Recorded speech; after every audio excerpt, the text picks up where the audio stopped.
ये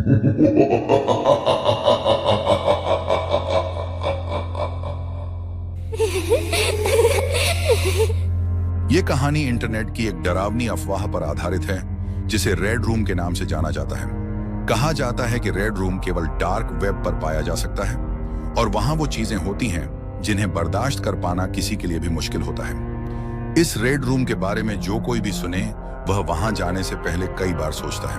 एक रात एक युवा लड़का विशाल, जिसने इंटरनेट पर रेड रूम के बारे में सुन रखा था, इसे ढूंढने का फैसला करता है। उसके दोस्तों ने उसे मना किया, लेकिन उसकी जिज्ञासा इतनी बढ़ चुकी थी कि उसने चेतावनियों को अनसुना कर दिया।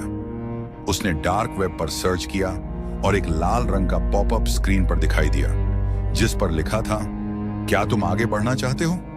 विशाल ने हां पर क्लिक कर दिया और वो धीरे धीरे रेड रूम की ओर बढ़ने लगा। वहां उसने देखा कि एक कमरे में एक अजीब भयावह व्यक्ति मौजूद था जो कैमरे के सामने कुछ भयानक कर रहा था। धीरे धीरे विशाल ने महसूस किया कि वह व्यक्ति उसे ही देख रहा था, जैसे वह उसके हर कदम पर नजर रख रहा हो। उस डरावने व्यक्ति ने एक अजीब सा संदेश स्क्रीन पर टाइप किया, अब तुम भी मेरे खेल का हिस्सा हो।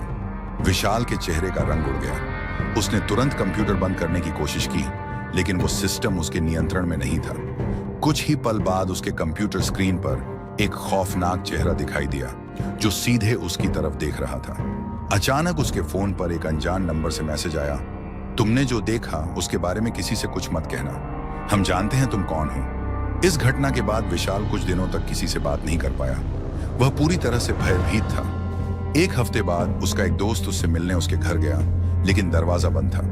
दरवाजे पर एक लाल निशान बना हुआ था और विशाल के कमरे की दीवारों पर भी लाल रंग की लकीरें खींची हुई थीं।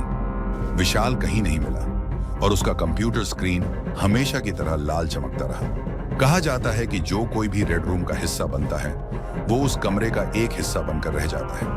लोग मानते हैं कि रेड रूम आज भी इंटरनेट पर मौजूद है और वो अगली शिकार की तलाश में है, किसी और की तरह जो जिज्ञासा में फंसकर इसे खोल लेगा।